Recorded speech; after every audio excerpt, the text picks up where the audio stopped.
निषाद राजगुरु ने देखा, दौड़े आ रहे थे, आदान लंबित हस्त शुंभ नील वेदुर, अपनी बाहुओं का प्रसारण किए हुए, बार बार आंखों को मलते हुए, क्योंकि रास्ता नहीं दिखता था, आंसुओं की झालर में पुतलियों के कटाक्ष ढक जाते थे,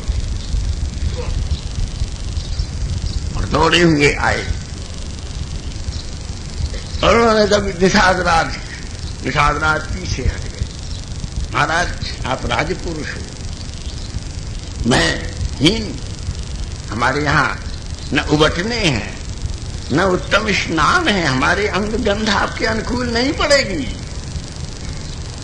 हम लोग मलिन हैं, अस्पृश्य हैं, आप चंदनादिकों के आलेप से सौरभित बपू हैं।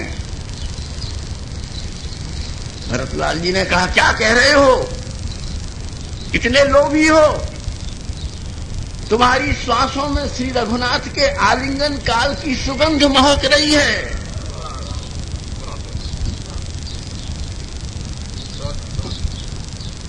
मुझे जिस अंग को रघुनाथ ने अपनी आधारोलंबित शीतांगालेप लेपित बाहुयुग में धृता, श्री किशोरी जी के आलिंगन के समय उनके अंग की लावण्य कांति से लिहित अपने भुजमंडल से तुम्हारा आलिंगन किया है, मैं उससे वंचित हो गया हूं, मुझे सरस माधुरी का सेवन अपना आलिंगन देकर प्रदान करूं।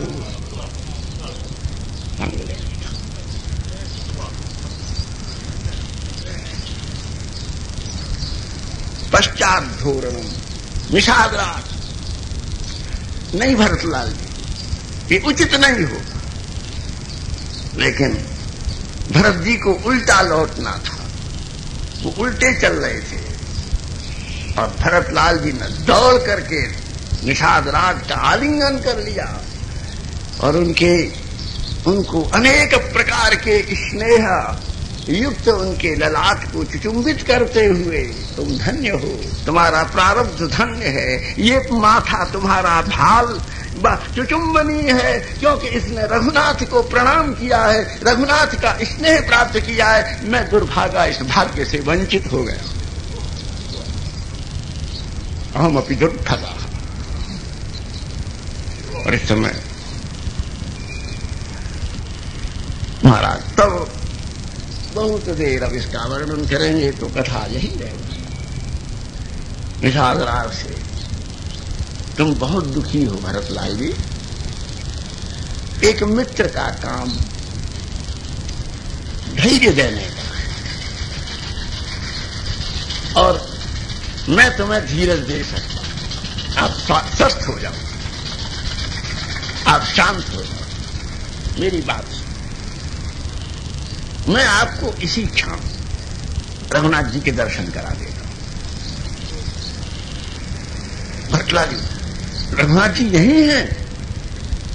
बोले, हैं चाहे नहीं है, रघुनाथ जी का मैं आपको इसी क्षण दर्शन करा दूंगा, आप अपने इस विरह के आवेग को संवरण करो, अपने को स्थिर करो। महाराज, आपको मालूम है कि प्रलय काल जब होती है तब सूर्य की किरणों के ताप से पर्वतों की शिलाएं पिघल जाती हैं, और आप में इस समय रघुनाथ प्रेम का जो ताप है उससे ये सारी सृष्टि पिघल जाएगी, मेल्टअप हो जाएगी। आपके इस ताप को मादन सहन नहीं कर सकेगा, हम सब मादन हैं, आप में परम दिव्य वह ज्वाला है, आप इसको रोको, मैं मोद की व्यवस्था किए देता हूं, आप मेरे साथ आओ। और तब श्री रघुनाथ जी, श्री निषाद राज भरत जी का हाथ पकड़ करके शत्रुघ्न और सुमंत्र दोनों को मेरे साथ आओ।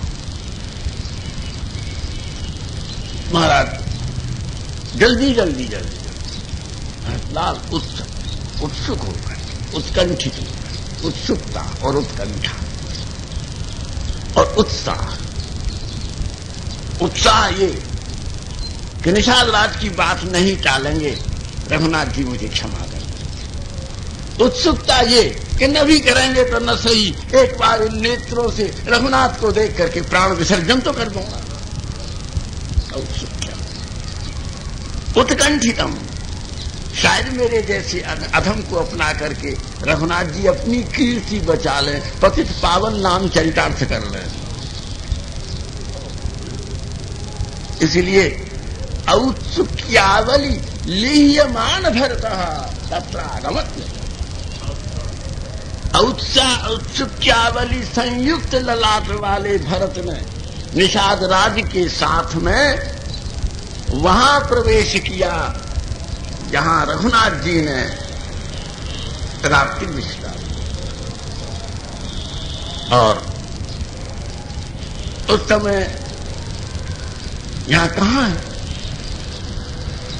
इनसे प्रार्थना की निषाद राज, रघुनाथ जी का बोले आओ मेरे साथ, आपने तो स्थिर करो, आश्वस्त हो, मैं मिथ्या नहीं बोलूं,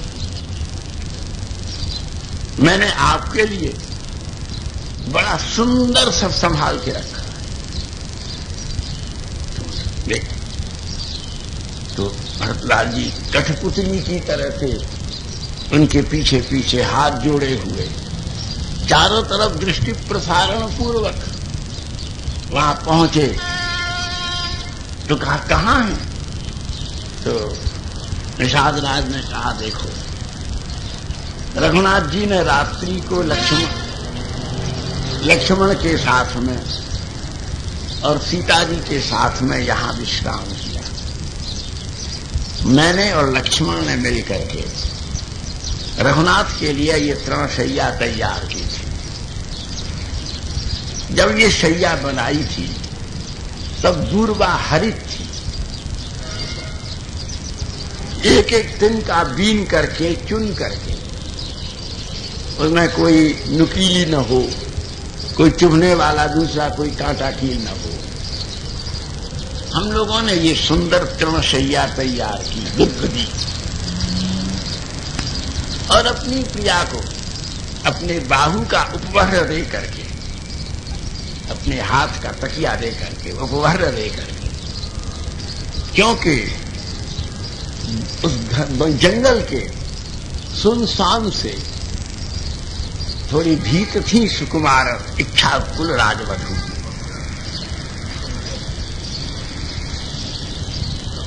इसलिए रघुनाथ जी ने अपने बाहु का सहारा भी दिया और अपने 5 पाणी पल्लवों से उनको अपने वक्ष से आश्लिष्ट करके और निरापद शयन करने के लिए आश्वासन भी दिया।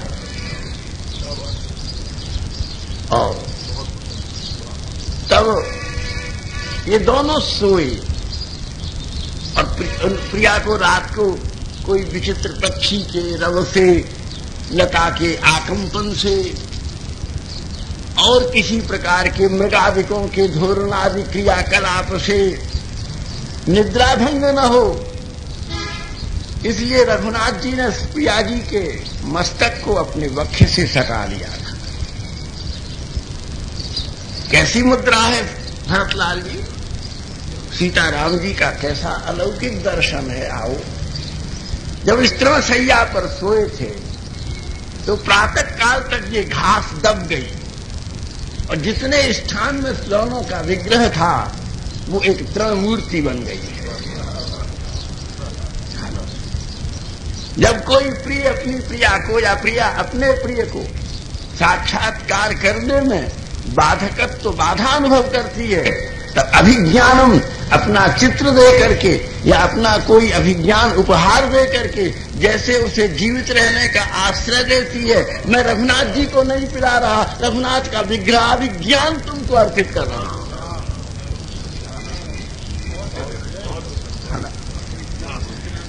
तो इसलिए इत्यभिज्ञानम पश्य, आप आनंद लो और देखो तुम्हारा लक्ष्मण भैया भी सुरक्षित है, क्योंकि इधर का जो गड्ढा बना हुआ है वो लक्ष्मण जी ने बैठ करके सारी रात रघुनाथ जी का चरण चापन किया था। इसलिए तीनों का दर्शन तुम कर लो वे सकुशल हैं।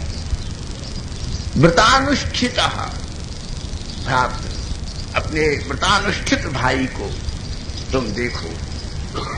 और मैं इस समय बाधक नहीं बनता, मैं कंदमूल फल का संचय करता। भैया मैंने आपको अभिज्ञान अर्पण किया है, आपको मेरे प्रति कृतज्ञता ज्ञापन करनी चाहिए। बोले कहो निषाद। बोले मेरा दिया हुआ कंदमूल रघुनाथ जी ने स्वीकार नहीं किया। वो मालिक थे, स्वामी थे। हमारी तुम्हारी दोनों की एक जातीयता है, तुम भी दास हो मैं भी दास हूं, इसलिए किंकर की भेंट अस्वीकार नहीं करता। तुम मेरे अर्पित कंदमूल की अवज्ञा नहीं कर रहा। बोले तुम्हारा कंदमूल मैं सबको अर्पित कर दूंगा। बोले आप? बोले मैं तुम्हारा उच्छिष्ट सेवन करूंगा।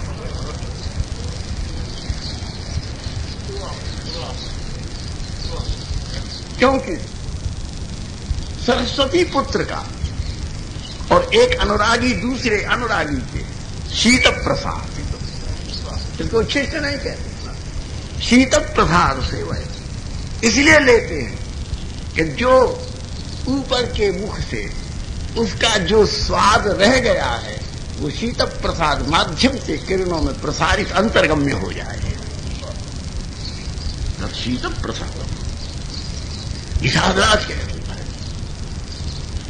आपके प्रेम में सारी मर्यादाएं बह गई हैं। मैं आपका उच्छिष्ट सेवन करने वाला किंकर हूं।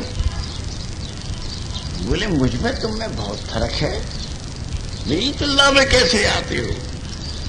मैं अपराधी, तुम मित्र। हाँ, मेरे अपराधी के साथ तुम्हारी तुलना कैसे हो सकती है निषादराज? मैं तुम्हारे यहां कृपा का भिक्षु, तुम मेरे दाता।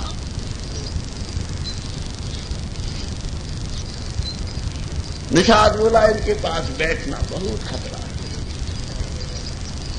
क्योंकि कोई तो आपको बर्दाश्त कर सकता है लेकिन किसी के बस की नहीं है। मैं इस प्रेह की अग्नि को, मैं या संसार का कोई प्राकृतिक जन तो इसमें भस्म हो जाएगा। भरत के भीतर जो बड़वागल सुलग रही है राम के विरह की, इसको तो ये ही सहन कर सकते हैं।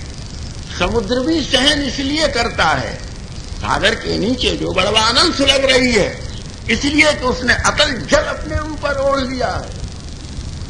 अनंत जल पर्त के नीचे बड़वागल को शांत रख करके समुद्र सहन कर रहा है। भैया भरतलाल जी भी इस आग को इसीलिए सहन कर पा रहे हैं कि उनके नेत्रों में करुणा के अश्रुओं का सिंधु उमड़ रहा है। नहीं तो इस बेड़ा को कौन सहन कर सकता है? और इसलिए चक्रुर बहुविधाकारा, इन्होंने सब प्रकार से नैवेद्यादि की रचना की। बहुत सा कंदमूल फल सब दिया हाथियों को, घोड़ों को और सब अयोध्या के जनों को, माताओं को, सब निषादराज ने। और स्वयं बैठ करके श्री भरतलाल जी को भी कुछ देने की कहा। जब भरतलाल जी को नैवेद्य देने के लिए गए वहीं बैठे हुए थे तृणशय्योपकूल स्थित, तृणशय्या के उपकूल में बैठे और रघुनाथ जी के दोनों चरणों को उन्होंने अपने उत्तरीय दुकूल से ढक लिया। महाराज उनकी जो गुल्फ, ये जो नीचे जो दो हड्डी उठी हुई हैं, उनसे जो गड्ढा बना था उनको भरतलाल जी ने अर्घ्य दे करके अपने आंसुओं से भर दिया था। बैठे और विभ्वल होकर के वो अपना इधर उधर देख रहे थे कि ये कोमलांगनी मिथिला नरेंद्र नंदनी राजराजेश्वरी इक्ष्वाकुवंश राजेश्वरी राजवधू इस तृणशैया पर और अपना माथा पीट रहे थे कि ये भरत तुम्हारी करनी है, एक करनी है जो छिपी हुई है, जिसको कोई जानता नहीं है। अपनी क्रूर करनी को देखो, तुम्हारे कारण से अयोध्या में क्या दुर्भाग्य हुआ है। कौन क्षमा करेगा? तुम क्षमा किस मुख से मांगते हो?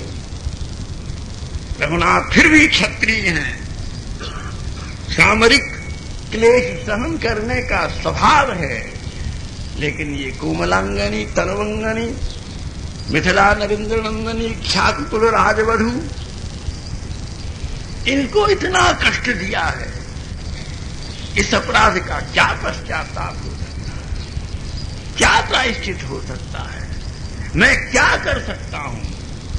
ये कहकर के भरतलाल जी ने अपना इधर हाथ मारा, तो माने विधि ने उनको प्रायश्चित की विधा बता दी।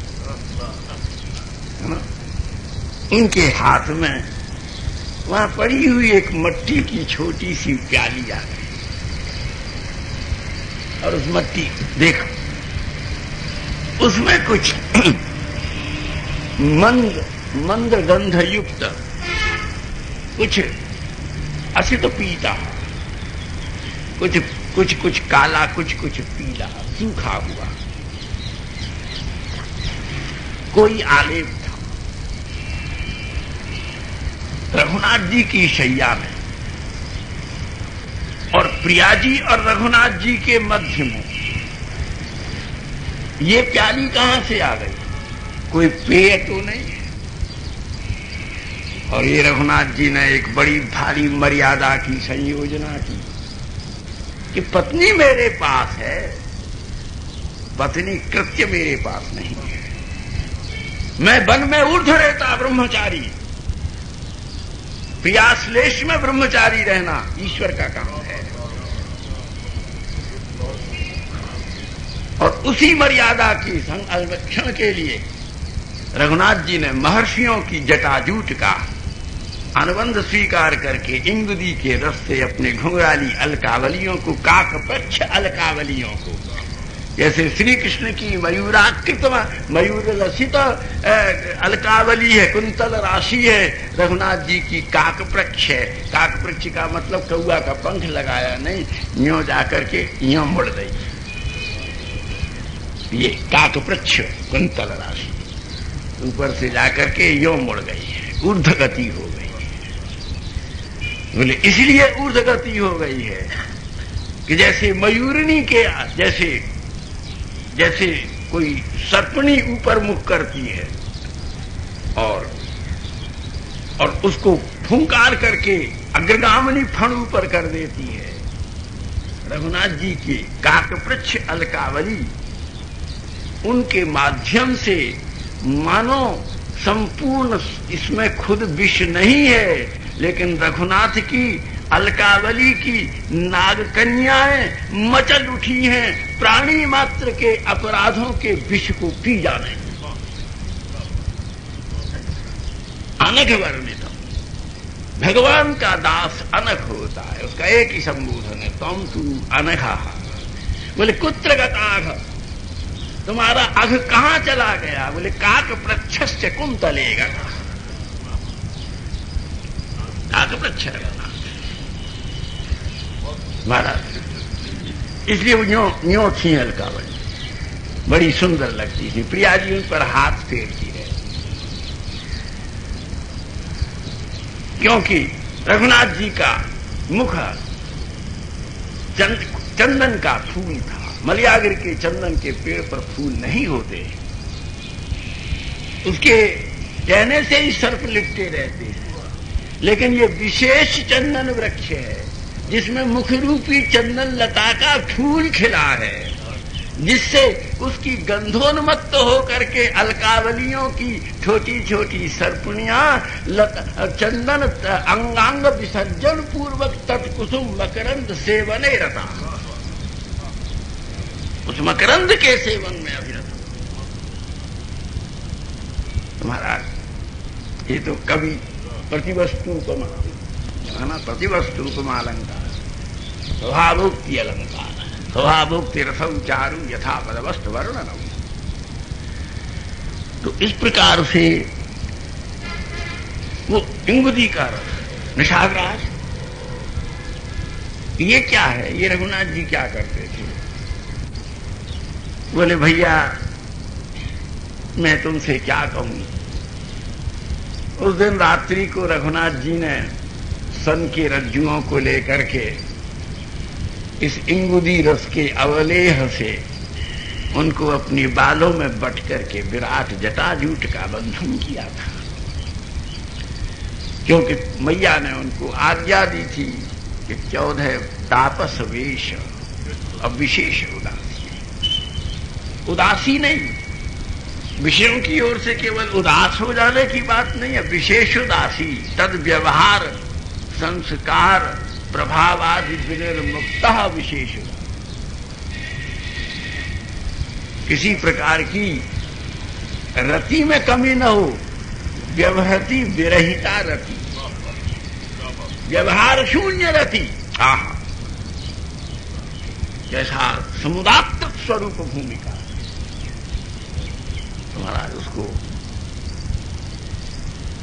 एक श्री रघुनाथ जी ने इस इंगुदी के रस से जटा धारण किया। भरतलाल जी गंभीर हो गए, बोले मुझे प्रायश्चित्त का अवकाश मिल गया। मेरे जैसे निशंसाधम पुरुष को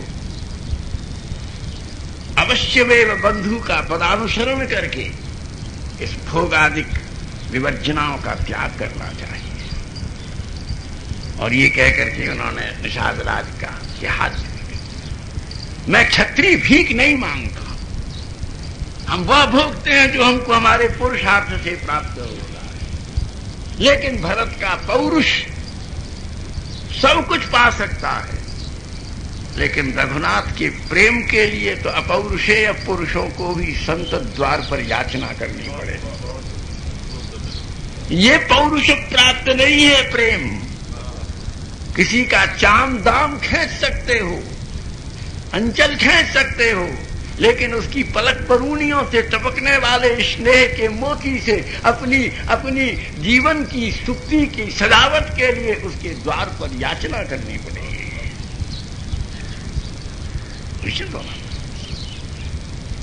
निषादराज, मैं भिक्षार्थी, मेरे ऊपर अनुग्रह करो, मुझे इंगुदी का रस थोड़ा सा दे। तुम क्या करोगे भैया? बोले मैं तुम्हारी हा खाता।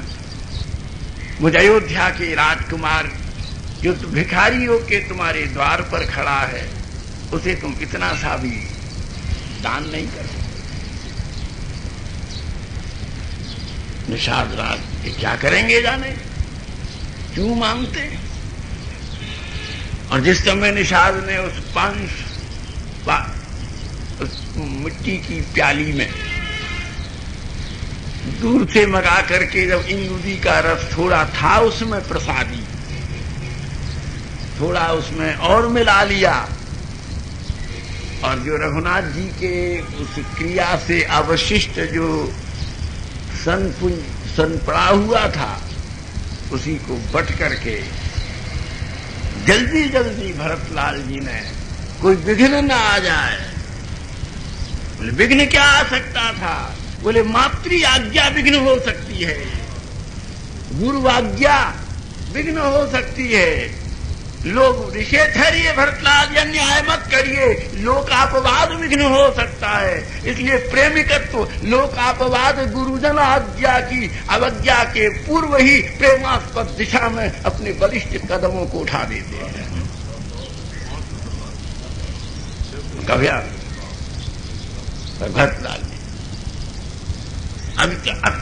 अविलंब अपनी जटाजूट उनसे आबंधित कर ली, और जब निषाद सुमंत्र आए, रघुनाथ उन्होंने अपने आभूषण, अपने राजकीय वसन, जो पूरी बड़ी पीतांबरी जो उनकी उत्तरीय कटी में शोभित थी, उसको फाड़ करके, उसको बहिर्वास के रूप में धारण करके और वहां उस तृणशैया के चतुर्दिक जो पानीसू था और जो उसमें गुल्फ गर्त में उसमें आंसू गिरे थे, उसकी मिट्टी को सान करके भरतलाल ने अपने अंग के आलेपन कर लिया। और इस विषय में जब रघुनाथ जी पूछेंगे तभी इस बात को करेंगे। और इस प्रकार से माताओं के पास खबर भरत ने घुंघराली अलकावलियों के लिए जटाजूट स्थान पर जटाजूट धारण कर लिया है। उन्होंने भी बलकल पहन लिया है और अपने अंग में जहां बड़े बड़े सुंदर किंशुक राग मृगमरादि के दिव्य अब उबटने लगते थे, आलेप होते थे, 500 आलेप कर लिया है। माताएं त्राही त्राही कर उठी। बोले इन दोनों भैयाओं के इस व्यवहार से देखो कैसी कौशल्याम्बा कहती है कि मैं बहुत चिंता में पड़ गई हूं कि एक भैया ने परिस्थितिजन्य त्याग किया है और दूसरा भैया जो प्रेमजन्य त्याग कर रहा है। इन दोनों की टकराती हुई धाराओं में अब व्यवहार के संसार का क्या होगा? व्यवहार विस्फोट प्राप्त कर रहा है। सिंहासन जो बड़े महत्व का था, जिस स्त्री के रूप और कंचन के पुंज, इनके लिए मासूमों के खून की गर्म धाराएं बही हैं। नारी के रूप ने जितने 11,783 युद्धों में 9,985 युद्ध केवल स्त्री को लेके हुए हैं। शेष धन राज्य जीतना, दूसरे के देश को जीतने के लक्ष्य से ये युद्ध हुए हैं। तो कामनी और कंचन, इनके लिए कितना खून बहा है। आज भरत के आचरण ने राज सिंहासन के परित्याग के आदर्श से कामनी और कंचन की प्राप्ति को धूमिल कर दिया है। लोगों की अनास्था हो गई है। केवल कामनी नहीं है, केवल कंचन ही नहीं है, इनसे भी ऊपर कोई वस्तु है, रघुनाथ का प्रेम।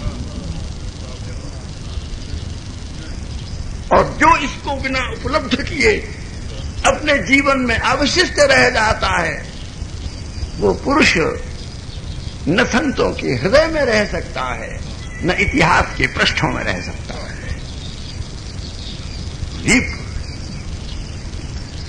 इसलिए रघुनाथ जी, श्री भरतलाल जी ने पूछा, ऋषाधराज रघुनाथ जी कहाँ हैं? तो भैया चलो मैं साथ चलता हूं। रघुनाथ इस समय चित्रकूट में है। मैं बहुत साथ जाना चाहता था, लेकिन रघुनाथ जी ने कहा तुम मत जाओ, तुम्हारे यहां रहने का प्रयोजन है। क्योंकि महाराज रघुनाथ जी को सब करतुम अकर्तुम जातुम अज्ञातुम, मुझे आप ही के लिए यहां छोड़ रहे। क्यों? तो रघुनाथ जी को मालूम था कि आगे की मैदान में बहने वाली नदी की गति मंद हो सकती है, लेकिन पर्वत से गिरने वाले झरने की गति मंद नहीं हो सकती। प्रेम के उत्तुंग शिखर से निर्झरित भरत का प्रेम अनवरुद्ध प्रवाहित होगा। इसको अनवरुद्ध कल्प कहते। इसको काव्य प्रकाशकार ने, मम्मट ने अपनी काव्य अनवरुद्ध सौरता, इसको कहा गया है पारिभाषिक शब्दों में अनवरुद्ध सौरता। क्रियाओं के माध्यम से जिसके स्नेह का स्वभाव उपेक्षित नहीं होता, नहीं तो भोग के बाद में समाप्त हो जाता है। इसलिए जो अनवरुद्ध सौरता वो उन्होंने काव्यकल्प में कहा, हम अध्यात्म में कह रहे हैं। भरतलाल जी का रघुनाथ जी के प्रति अनवरुद्ध सौगत, तब पारिभाषिक रूप। उसकी गति न तो मंद नहीं होती, मंद्र होती है। मंद्र कहते हैं गंभीर हो, मंद नहीं होती, मंद्र होती है। मंदर के समान उत्तुंग है, लेकिन मंदार की तरह विकसित है, अपूर्व है। इसलिए निषाद राज, हमको गंगा पार उतरने की व्यवस्था करो। अब हमको एक क्षण भी यहां सहन नहीं हो रहा। रघुनाथ जी के दर्शन करने की मेरी आतुरता, आकुलता वैसे ही बढ़ गई है। तुमने कहा था कि मैं तुमको अभिज्ञान दर्शन के द्वारा आश्वस्त करूंगा, मैं आश्वस्त नहीं हुआ। अभी तो मेरी चिंगारी पर घी की धारा पड़ गई है, घृत धारा जैसे। अब मेरे स्फुलिंग जो अंगारे में से उठने वाली चिंगारी मुझको दाहित कर रही हैं। मुझे जल्दी रघुनाथ के पास ले चलो, मैं रघुनाथ जी का दर्शन जा।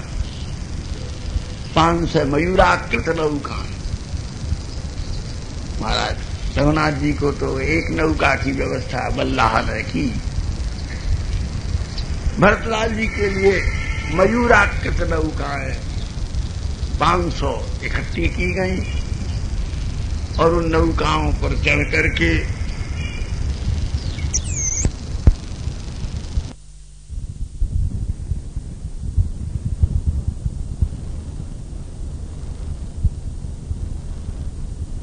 महर्षि भरद्वाज के आश्रम में सबको बाहर शिविर दे दिया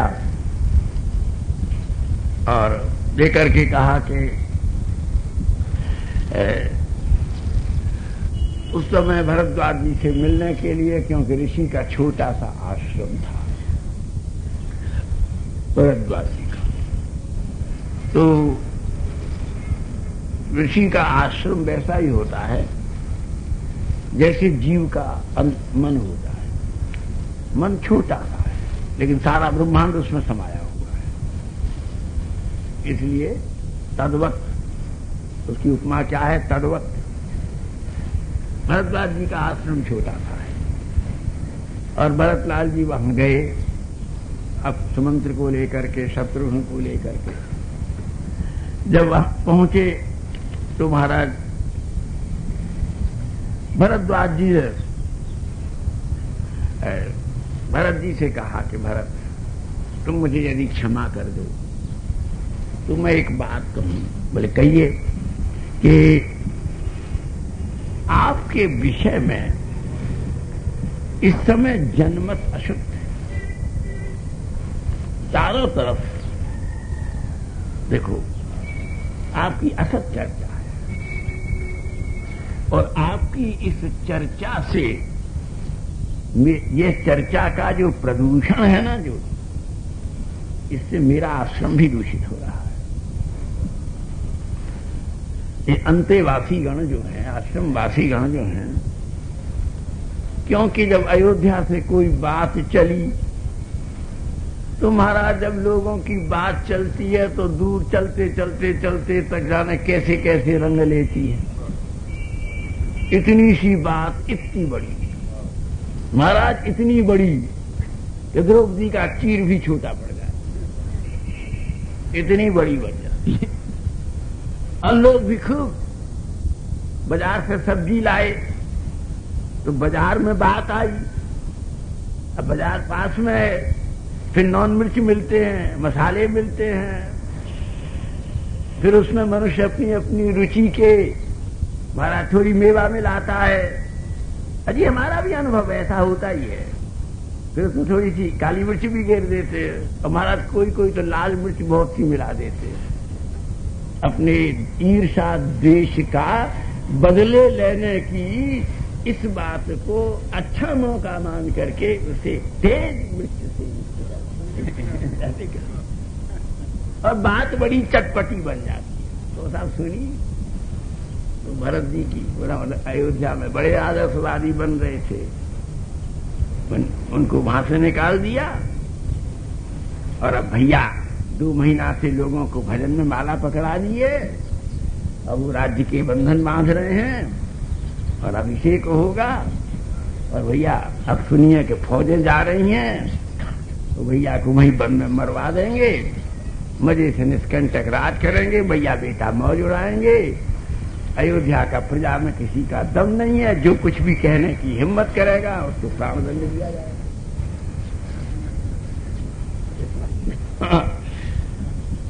और भैया कोई राज्य मत तुम सोचो तो सही यार, कोई ऐसा है जो इसे त्याग सके? पास में आई हुई रूपवती स्त्री और पास में आई लक्ष्य संपदा को त्यागने वाले योगी भी नहीं होते, भोगियों का क्या काम है? अच्छा ऐसा उनने और थोड़ा उसे चटपटा बनाया। वो मिलते मिलते महाराज भरद्वाज कह रहे हैं कि बाजार का प्रदूषण आश्रम में आ गया है। बाजार का पॉल्यूशन, आजकल पॉल्यूशन की बड़ी चर्चा है, गंगा का पॉल्यूशन, जमुना का पॉल्यूशन, सारे पॉल्यूशनों के लिए तो बड़ी बड़ी सफाइयां हो रही हैं, लेकिन आदमी के विचारों में जो पॉल्यूशन आ रहा है इसका तो कोई उपाय नहीं हो रहा, कोई समाधान नहीं। तो महाराज भरतलाल जी ने कहा कोई हर्ज नहीं है महाराज, इसमें ये एक बात है कि लोग कह रहे हैं वो उचित है, लोगों के कहने का बड़ा औचित्य है। बोले क्यों? कि कुछ न करने पर जब लोग कहते हैं तो उस करने के अपराध से बचा हुआ न करने के लिए सावधान हो जाता है। जब बिना किए ये चर्चा हो रही है तो करने पर क्या होगा? इसे भीता पलायन, अरे भैया ये नहीं करना, बिना कहे तो लोग ये रंग ले रहे हैं, अगर कर लेते तो महाराज क्या हो जाता। इसलिए वो और भी सावधान हो जाता है, उसके हित में होता है। इसलिए महाराज लोकापवाद और लोकैषण दो चीज, लोक की वस्तु के प्रति इच्छा करना, महात्माओं को केवल लोकापवाद से नहीं लोकैषणा से भी बचना चाहिए, है ना? अध्यात्म में लोकैषणा से भी बचाव होना चाहिए। तो भरत जी कह रहे हैं कि उनका तो हित में है महाराज, उन्होंने बिना किए ही कहना शुरू कर दिया तो करने की नौबती क्यों भाई? अलर्ट हो गए, अलार्म दे दिया, उन्होंने हमको अपने में सावधान कर दिया। तो परंतु एक बात मेरी सुनो, लोग क्या कहते हैं ये कह करके आप अपने को छिपाओ मत। मदन लाल जी कह लोग ये कहते हैं तो हम कहेंगे अधिकार है ना, लोगों को चूल्हे में जान दो, वो तो ठीक कह रहे हैं, तुम ये बताओ तुम्हारा मन क्या कहता है? लोग कहते हैं, अगर तुम भी कहते क्योंकि तुम एक विशेष विवेक संपन्न पुरुष, लोग तुम्हें क्यों साहब कह रहे हो, उन्हें धमकाओ, क्या कैसे कह? मैं थोड़ी बा ने कही, चलो मैं थोड़ी कह रहा हूं, मैं तो वहां से नहीं आया महाराज, पता ही नहीं लगेगा कौन ने कही। ये पता ही नहीं लगेगा कौन कहने वाला कौन है, वो तो पटल पर छिप गया। तो महाराज अब वो कहते श्री भरतलाल जी कह रहे हैं जी बताओ, लोग कह रहे हैं, वो कह रहे हैं, वो कह रहे हैं, बहानेबाजी क्यों करते हो? तुम क्या कहते हो? अब बोले मैं भी कहूं तो तुम क्या करोगे? भरतलाल जी ने कहा, बोले मैं इसी समय आपके सामने इस गंगा में डूब करके प्राण त्याग करूं, क्योंकि और सब इसलिए कहते हैं कि यथार्थ देखने वाली दृष्टि का अभाव है। वो तो यो कहेंगे ना साहब हमने तो उन्हें कमरा में बंद देखा, अच्छा सेठी और वो गुप्त बात कर रहे थे, हमारे कान में भनकती, वो हम तो लगते हैं वो आप ही के विषय में कह रहे होंगे। उनके पास में दृष्टि नहीं है, अनुमान है। अनुमान भी आंशिक प्रमाण अवश्य है, लेकिन व्यवहार का, परमार्थ का नहीं। व्यावहारिक प्रामाण्य है उसमें। इसीलिए महाराज वो ये नहीं, तुमने देखा? हमने देखा नहीं था, हमने सुना है।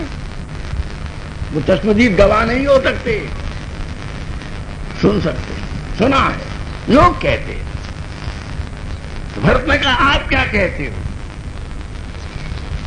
अच्छा, बोले मैं क्या कहता हूं ये जानना चाहते हो तो जाओ, मेरी आज्ञा है। मैं तुम्हें क्या समझता हूं, इस बात को बिना समझे तुम यहां से मत जाओ। सबको, जितना तुम्हारा हाथी घोड़े, अयोध्या के नागरिक जन, माताएं, भगवान वशिष्ठ, अन्य पुरोहित वृंद, सबको मेरे आश्रम में ले आओ।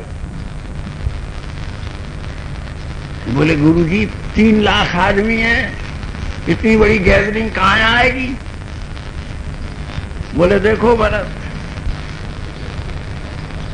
अभी तुम कह रहे हो कि मैं क्या समझता हूं और मेरे ही वाक्य में संदेह कर रहे हो, लेकिन तुम भी मुझे कहां समझ रहे हो? लोक के यह जो संदेह हैं, ये वृत्ति व्यावृत्ति है। सत्संगेन विनिर्मुक्ति तथा सत्संगेन ज्ञातृत्व जो पदार्थ। जाओ तुम, इसीलिए मैंने शब्द कहा कि आज्ञा का तर्क से संबंध नहीं है। सबको ले आओ, जो आज्ञा। चलो भैया, भरत जी को दिखा रहे हैं इस गली में हाथी कैसे घुसेगा। ये पालकियां और बड़े बड़े रथ जो आए हैं वो इस छोटी सी गली में कैसे घुसेंगे? तो कोई जो इलाहाबाद जाओ, भरद्वाज जी का आश्रम देखना भैया, कोई प्रयागराज जाओ, हाँ दर्शन करो। इतने आदमी भरत, जब महात्मा की बात में तुम्हें संदेह हो गया, जब तुम बात नहीं समझ रहे तो किसी के मन की घात क्या समझोगे? कौन किस घात से क्या कर रहा है? वो कह रहे हैं कि तुम्हारा इससे प्रणय है, वो उनकी अटरेंस है, उनका ब्लेम है। वो ये अपना कह रहे हैं कि तुम्हारा प्रणय है, और महाराज दिव्य सिद्ध महात्मा कहता है जिसको आप प्रणय समझ रहे हो वो प्रणय नहीं, केवल एक प्रण है, एक प्रण है। किसी को निभा देने का प्रण है, उस प्रण की दुर्दशा में जो कुछ चाहो कह लो। महात्मा के साथ में बुढ़ापे के समय में तत्वज्ञान की भूमिका में प्रणय अतीत हो गया है, प्रण वर्तमान है। बात तो हमने किसी समय कोई प्रतिज्ञा कोई जन कर लेता है, उससे उसको बड़े बड़े कष्ट विरोध सुनाने प्रणय, लेकिन प्रणय कृत विकृति अधः पतन में जाती है और प्रण कृत विकृति ऊर्ध्वारोहण में जाती है। उसका ऊर्ध्वगमन, उसके आगे लोग नमन करते, जयकार करते। तो महाराज भरत जी गए, भरद्वाज जी झट स्नान किया, क्योंकि महात्मा का बल कहां है, उनकी भरद्वाज जी का पराक्रम कहां है, उनकी यज्ञशाला में।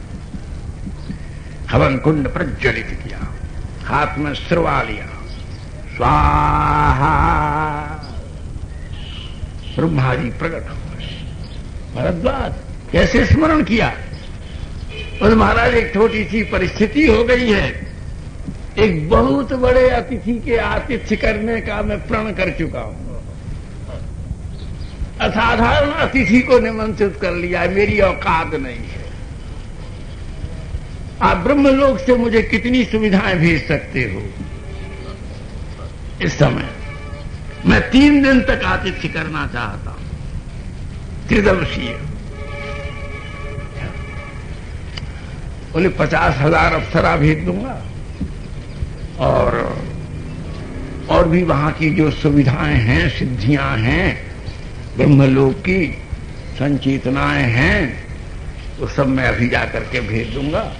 तुम्हारा बहुत अच्छा संकल्प है, हमारी संप्रदा भी कृतार्थ हो जाएगी। तुम समारोह के साथ भरतलाल जी का स्वागत करो। स्वाहा। इंद्र, वरुण, कुबेर, यम, साध्यगण, वसुगण, सिद्धगण, नागगण, विश्वकर्मा, मयदानव, काम, कुसुमाकर, यम, सब प्रकट। भगवान कैसे स्मरण किया? बोले भैया, हे देवगणों, हे लोकपालो, मैं आज बहुत बड़े अतिथि के आतिथ्य का प्रण कर चुका हूं। आप लोग अपने अपने लोक की संपदाएं और अपने अपने सारे स्टाफ लेकर के, जितने भी आपके यहां कर्मचारी हों, अफसराएं हों, जितने भी आपकी विभूतियां हों, आप 3 दिन के लिए इस महाअतिथि के स्वागत के लिए मेरे आश्रम में आ जाए। जो आ गया। स्वाहा। रमा, उमा, प्रमा, परमा, मधुरिमा, तिरोत्तमा, गरिमा सब खड़ी हो गई। अष्ट सिद्धि, नवनिधि। क्या आज्ञा है महर्षि? अरे बोले माताओं, आपको मालूम नहीं, मैं इतने बड़े अतिथि के लिए यहां व्यवस्था कर रहा हूं। इतने लोगों के भोजन की तैयारी, उन लोगों को कोई कुछ मांगेगा। अब आजकल के मोहल्ला मचा रहे, भैया थम्बअप लाओ, एक कोको कोला लाओ, एक फलाना लाओ। तो यहां भी सब लोग अनंत प्रकार के रसों की याचना करेंगे, तो जहां कोई छोटी मोटी बोतलों से थोड़े ही काम चलेगा। 3 लाख व्यक्ति, इसलिए पात्रों में खीर नहीं, आम्र रस के सरोवर होने चाहिए। पायस के, गोरस के, आम्ररस, जम्बरस, मंदार, कुसुम, सार रसों के द्वारा महाराज प्रकृति को आमंत्रित किया। बोले देखो, इस समय एक काम करो, तुम अपने पति के साथ यहीं आ जाओ। प्रकृति का पति कौन? काम, बसंत। बसंत तुम यहीं आ जाओ। शरद को ले आओ, हेमंत को ले आओ, प्रावृत को ले आओ, और ग्रीष्म को ले आओ, शिशिर को ले आओ। ये 6 अलग भी रहते हैं, परंतु एकांग विलसित भी होते हैं। जब उत्सुकता का मुख होता है तब विवाह शारदीय होती है, जब मिलन की उत्फुल्लता होती है तब कांति वैसंता संति होती है, जब प्रतीक्षा की करुणा होती है तब प्रावृत का प्रवेश होता है, जब आनंद की सहरण होती है तब शिशिर का उल्लास होता है ना। जब अंतर में उसके मिलन के ताप होते हैं तब ग्रीष्म का आतप बरसता है, और जब कहीं जाकर के उसमें थोड़े से मिलन की संभावना होती है तो हेमंत का राग होता है। एकांग विलसित भी होता है ये काव्य।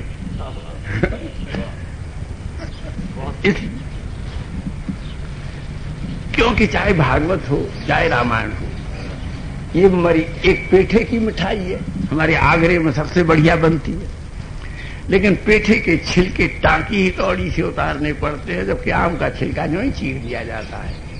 तो रामायण में थोड़े से रस को निकालने का कुछ विशेष मर्यादा की टांकी से छिलका उतारना पड़ता है। रस रूप विशिष्टता। तो इसलिए नारीणाम अभिपूर्णास्तु काश्चित काश्चित तत्वारि। हमारा जिस प्रकार से अपने उस यज्ञ कुंड में भगवान भरद्वाज ने महाराज शाम श्रुतियों का पाठ करके अग्नि आयाहि वीतये गृणानो हव्यदातये स्वाहा। उसी समय महाराज संपूर्ण आकाश में से और महाराज जितने फल हैं जिस ऋतु के वो सब वहां आश्रम में बड़े बड़े दशहरी और लंगड़ा और बनारसी आमों के झुग्गे जामुन नाशपाती सेब और तरह तरह के महाराज देश देश के फल पुंज पुंज और पके पके फल तोड़ करके खाने का परिश्रम अयोध्या के जन को न करना पड़े, इसलिए पके हुए फल में छेद हो गए हैं और रस की धारा छूट रही है और ऊख लगा के पी लो। ये नाशपाती का रस, ये धारा शारदा का ले जाओ बाल्टियां भर भर करके खीर भैया, खूब बादाम पिस्ता काजू तरह तरह की केसर, गुलाब के बड़े गुलाब के इत्र और सुंदर उसमें चिरौंजी। केसर अब कश्मीर में तो नहीं आती, स्पेन से मंगा लो 2-4 पैकेट। और दिव्य चव्य चोष्य लेय भक्ष्य भोज्य अम्ल तिक्तु कटु कषाय मधुर व्यंजन पेय परिस्वादरम। भरद्वाज जी ने अपने आश्रम में महाराज भरत के आतिथ्य का विराट आयोजन किया। और भरत जी जब गए थे तब छोटी सी गली थी, जब लौटे तो हाथी ऐसे घुस रहे थे जैसे मच्छर उड़ रहे हैं। और महाराज जी इन पर घोड़े और हाथी और रथ, बड़ा भारी बाड़ा, आश्रम का कहीं और छोर नहीं, आश्रम का कहीं कोर किनारा नहीं। ये आम्र कानन, ये जब, ये मालती कुसुम कुंजा, ये केतकी रसधारा निश्चिता, ये महाराज हर सिंगार बकुलादि समलंकृता तृणावर्त कुसुम भूमि अत्यंत। और जब आ रहे थे तो फूल बरसाए, कौन बरसाए? इतने फूल कौन बरसाए इतनी महाराज इतने लोगों पर? ले कोई ऐसा नहीं जिसके माथे पर फूल नहीं बरस रहा। क्यों? कि रघुनाथ जी को मनाने जा रहे हैं, इसलिए फूल बरसाने के लिए स्टाफ नहीं रखा। कामदेव को नियुक्त कर दिया कि बाण पर बाण चलाकर सुरीश पाचल हर सिंगार बकुलाम्र परिवर्षणम।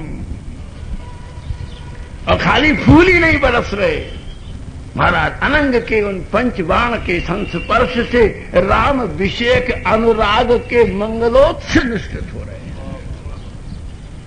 आप तरंगायित हैं, उत्कंठित हैं, उत्साहित हैं, उल्लसित हैं, उद्भावित हैं। और इस प्रकार से भरत के सारे परिकर ने भरद्वाज के आश्रम में प्रवेश किया। कोमल श्वेत फेनिल चंद्रांश और सबकी सेवा में भुवन सुंदरी अप्सराओं की दल है। भोजन कर रहे हैं तो वो नाच रही हैं, बात कर रही हैं तो बोली से नहीं काव्य से। हे सुंदर सुकुमार असन पट पर आ बैठो, उन्होंने लिखा है मैं शीशम गुप्त ने असरार बोली कि हे सुंदर सुकुमार, तुम्हारे लिए ये थाली है, भोजन करो। मधुर स्मृति रथ स्मृत धार परिप्लावनम, यहां लिख रहे हैं। एक एक कटाक्ष, हाव भाव लीला विलास, स्त्रियों के 4 आयुध हैं, 4 अलंकार भी हैं, रस की 4 वृत्तियां भी हैं और जीव के नष्ट करने के 4 हथियार भी हैं।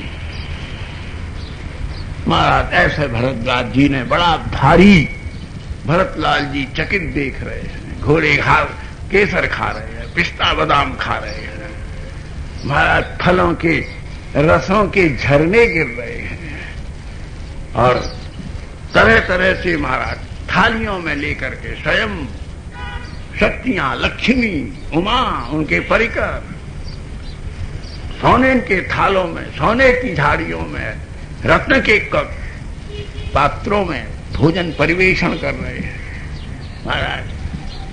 कोई और तरह तरह का, कोई अब क्या नाम गिना है महाराज। कलकत्ता के रसगुल्ला स्पंज के आते हैं, न्यो न्यो दबा दो उसको, छोड़ दो, फिर फूल के तबड़ा हो जाए। स्पंजदार रसगुल्ला, खीर मोहन महाराज।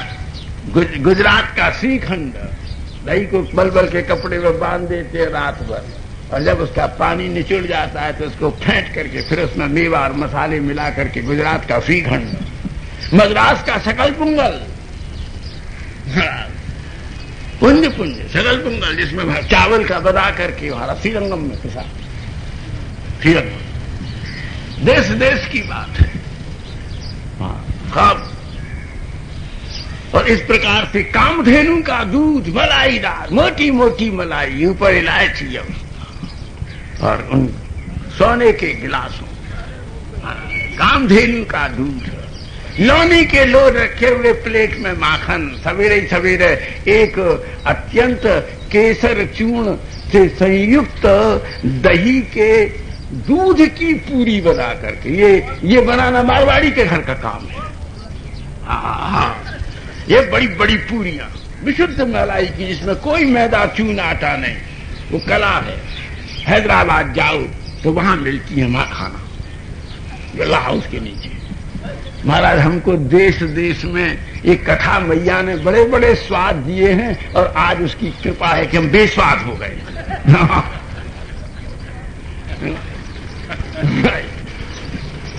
भारद्वाज जी ने बिना विशेष भोग के या विशेष अभाव के, विशेष अभाव में जो विराग है, विरक्ति है, वो अभ्यासकृत है, और भोग के उपरांत की जो विरति है वो नैसर्गिक है, वो स्वाभाविक है। हाँ, इसलिए महाराज साथ भरत मलाई की पूरियां खा रहे हैं, और तरह तरह की गुजिया और खुरमा, और मथुरा से खुरचन और पेड़ा सब महाराज भरद्वाज जी ने इकट्ठे कर लिए। एक ही दुकान है खुरचन की मथुरा में, कभी जाओगे तो खिलाएंगे। आओ, क्या बढ़िया लंबी सांप की सी, अजगर की सी लंबी खुरचन, जितनी लंबी तुम्हारे पेट की कुंडलनी उतनी उतनी थाल की खुरचन, और से लाठी। और इस प्रकार से महाराज भरद्वाज जी ने न भूतो न भविष्यति ऐसा कहा। तब उन्होंने इंद्र का स्वागत किया। इंद्र को कहा, जाओ देवेंद्र, भरतलाल जी का राज्याभिषेक करना है हमको,